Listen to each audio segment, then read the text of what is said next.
Transportation Secretary June Abaya na sumakay ng MRT kanina pero hirit ng ilang pasahero. Wrong timing naman si Abaya dahil di naman daw rush hour. Nasa gitna ng aksyon, Simon Gualvez.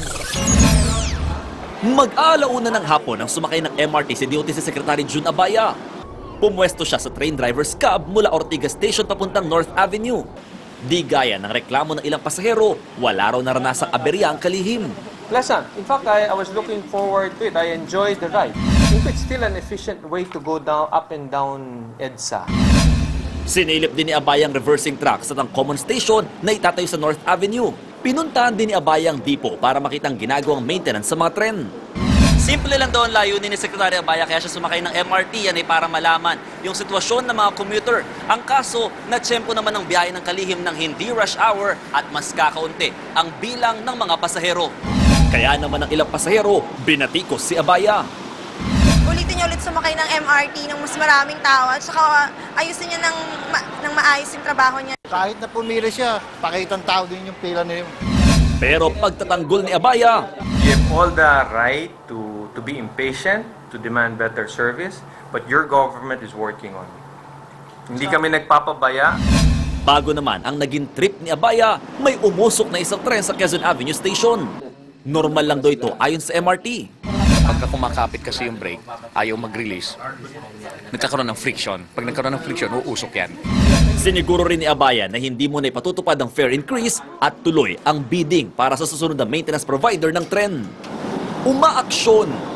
Mon Gualvez, News 5! Samantala, inararo ng isang SUV ang tatlong pedicab sa Barangay Commonwealth sa Quezon City. Rescue 5, saklolohan nyo. Rescue 5, ano emergency? May lalaki po dito nakapalagda sa may Commonwealth Quezon City. Kaka-receive lang natin yung tawag. Meron daw na hit and run dito sa may Commonwealth. Sitwasyon daw niya, medyo hindi na daw nakakausap at unconscious. Kamusta? Saan masakit? Ano ito sa inyo? Maganda kami ng sasakyan. Tapos? Pagtama rito yan, nire-diretso rin sa amin. Tinakbuhan kami. Ayun ang pustiso yun. Sa kanya. Nakasakay ka sa pedicab, no? Takbo kami dahan-dahan. Tignan ko lang ha. Hospital tayo. Laki. Sir, tignan ko pa. Sa ulo mo. Meron pa? Nagdugo to. Nahihilo ka, sir, no? Angat natin konti yung ulo mo, ha? Ganun lang konti. Ano? Kumalikot balik. Sakit? Masakit? Yeah. Yung mga nahihirapan ang tinga. Nahihilo siya eh. Dami rin dugo kasi. Kayo yung nag-a-attack, sir? Oo, sir. So, bali, papunta kayo saan sa sir? Northview. Tapos ngayon, narinig na lang namin dito, may kumalampak. Tapos yung yung sasakyan biglang diretso-diretso. Ano yung sasakyan? Montero. Kulay. Puntihon. Hindi na namin yung plate number kasi nung nakalingon kami lahat dito eh. Hindi na namin itong bulakta na ito eh. Ano, pagtingin nyo, nakahiga na to? Oo, nakatahubo. Agad po dinala sa ospital ang nabagok na pedicab driver. Nilapatan ng lunas ang napunit niyang anit. Iniimbestigahan na rin ang pagkakakilanlan ng SUV driver. Mga kapatid, kapag may aksidente o sakuna, makakaasa po kayong aaksyon ang Rescue 5. Tawag lamang sa 922-5155.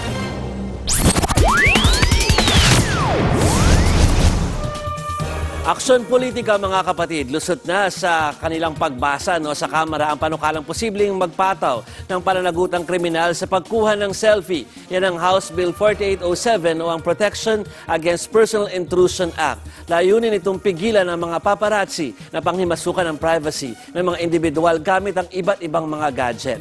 Kung maisa sa batas, kailangan may clearance o pahintulot ng taong nahagip ng video, audio o photo ang paglabas ng resulta ng nasabing material. Ang problema ay ang banta ng pagiging masyadong maigpit ng panukala para sa mga taga-media, mga netizen na gusto makibahagi sa pagkikipagbalita o maging mga ordinaryong mamamayan na gusto lamang mag-selfie. Muntik po itong basahin sa plenaryo pero napigilan ng ilang mambabatas. Dapat daw kasi pag-aralang mabuti ang naturang panukala.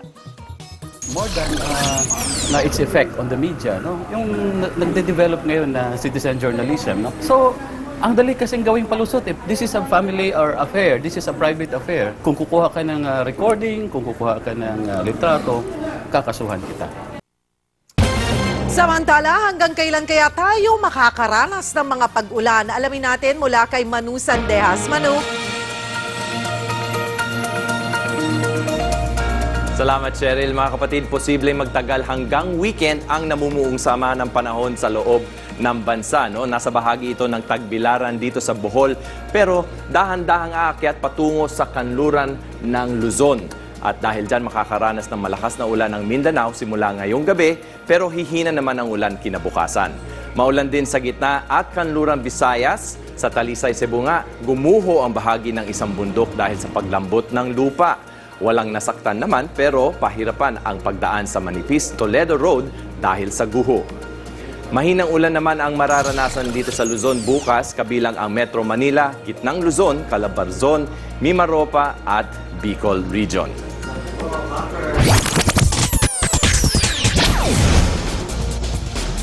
Sa sports, nasungkit ng Batang Gilas ang 5th place sa FIBA Asia Under-18 Championship. Lamang ang Japan ng 12 points pero bumawi ang Pilipinas at naka-buzzer-beating triple si Raj Tongko para ipuwersa ang overtime.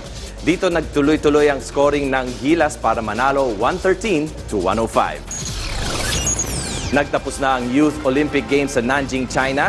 Nanguna sa medal tally ang China na may 38 gold at kabuuang 65 medals. Pangalawa ang Russia na may 57 at ikatlo ang USA na may 22. Sa unang pagkakataon, nagkamedalya rin ang Pilipinas ng magkaginto si Gab Moreno sa mixed archery. Gaganapin ang susunod na Youth Olympics sa Buenos Aires sa 2018. Todo suporta naman si Pangulong Aquino sa Gilas Pilipinas na sasabak sa FIBA World Cup sa Sabado. Magandang pagkakataon daw ito para ipakita ang ating puso, pagsisikap at hindi pagsuko sa laro. Susunod, power plant sa Batangas, sinalakay ng mga otoridad. Daan-daang Chinese na nagtatrabaho roon, wala raw mga papeles. At ano kayang reaksyon ng fans ni Hello Kitty nang ibunyag na hindi pala siya pusa? Ang detalye sa pagbabalik ng Aksyon Tonight.